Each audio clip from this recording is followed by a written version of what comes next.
You think you know me?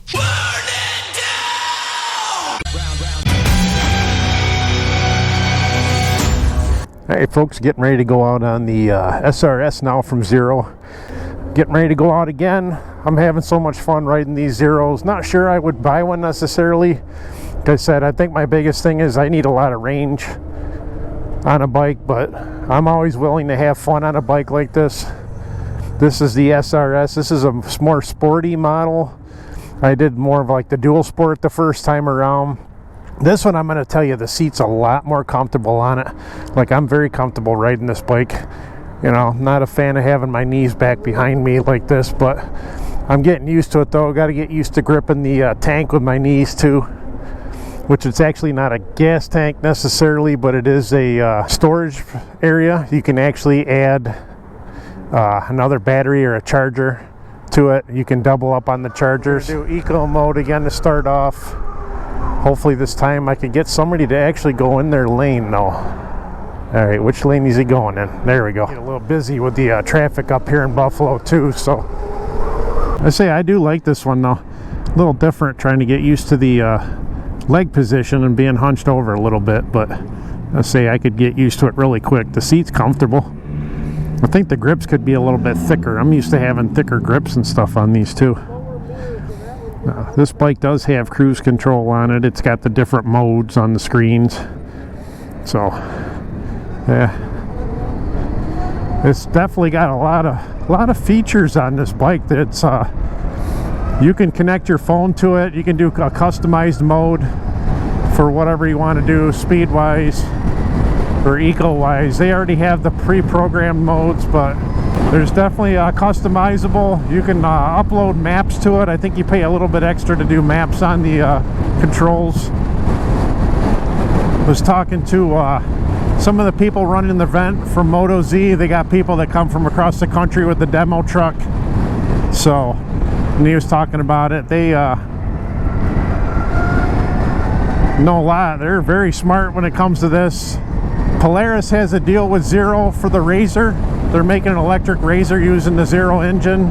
Pretty much the same engine that's in these bikes.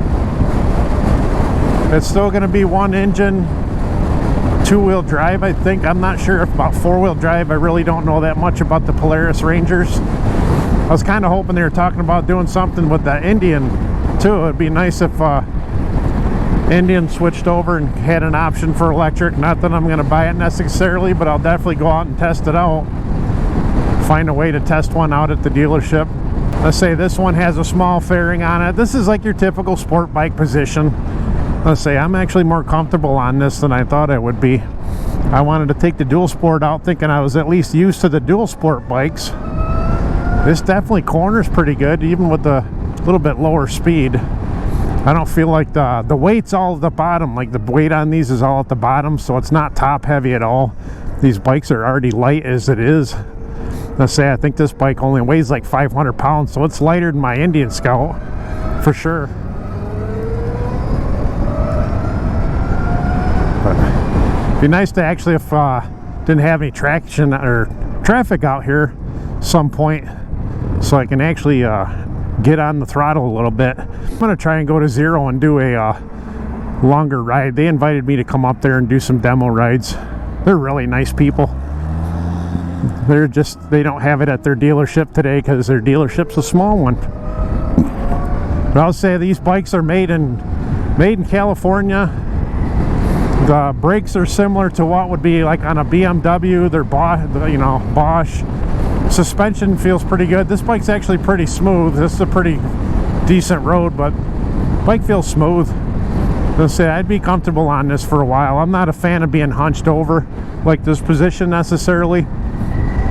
They're not talking about making any cruisers or anything right now, so if they ever did come up with a cruiser and that could get at least like a 500-mile range, that bike would probably be heavy as hell with the battery though. But at least, like I said, the weight's all on the bottom. 500 pounds is not heavy. I know sport bike riders think 500 pounds is heavy, but to me, you're coming from a cruiser. This is a very light bike. Let's test out the suspension on the train tracks up here. I'm not going to stand up. Let's say I like to be on my ass. There we go. That was smooth. This bike is very smooth. I mean, there's no vibration, obviously, since it's not a V-twin engine. Let's see. Not bad. This bike looks like it's very customizable, too. I'm sure there'll be a market for this soon. There probably is. I haven't really researched it, but brakes work great. You really don't need a lot of brakes. Will slow themselves down pretty good, and they kind of regenerate some of the electric back into the battery.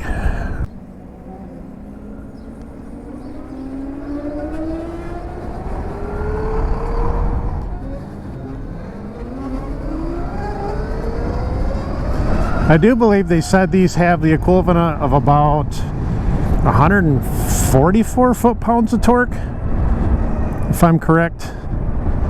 I just haven't really had a chance to test that out necessarily on any of the bikes so far. With last test ride, we didn't get to really get going as much as I would have liked to. All right, we're going to switch over to canyon mode now. All right, now we're switched over to canyon mode. They said canyon mode gives you full torque, so you get the 144 foot-pounds of torque, and you still get good regen on the engine braking. They said sport mode is actually a little bit smoother on acceleration. This will just give you instant torque, so you'll get actually better acceleration on it.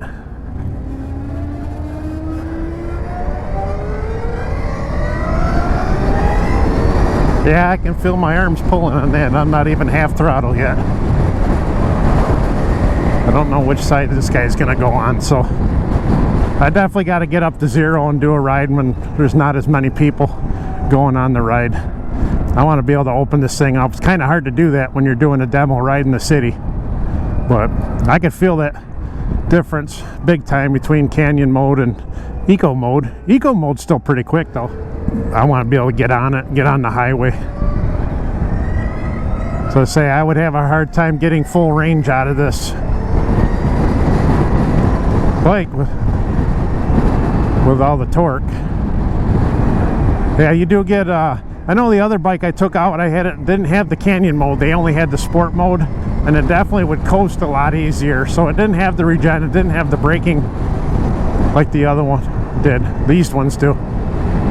That was more of a dual sport for those that haven't watched that yet. But I definitely want to be able to get out when there's less traffic on one of these. Less people and less traffic. Say that suspension's pretty damn good.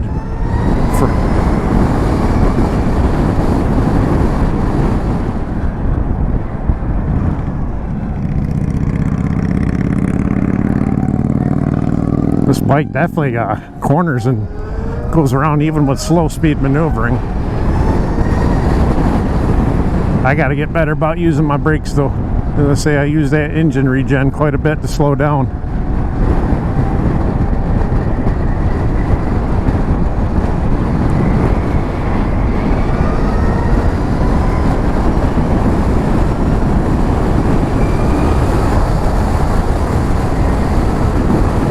She definitely hauls ass during this.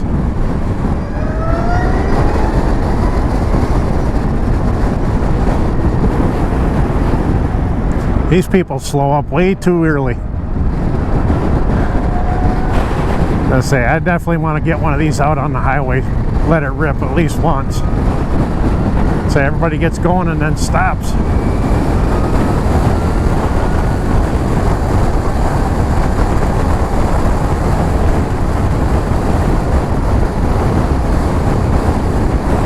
Yeah, that sucks, man. I want to get going on this. So I say you get on the throttle a little bit and then we're slowing down again. I can't really even get to a full throttle pull. Tell you, this is really easy to maneuver this bike. This is probably the most simple maneuvering I've ever done on one of these bikes. Any bike I've ever owned or ridden. It's definitely pretty simple to maneuver this.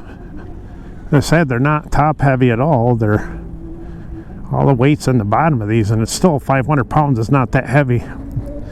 They really know what they're doing when they design these bikes, so that's for sure. But all right, we're ending up the demo ride for today.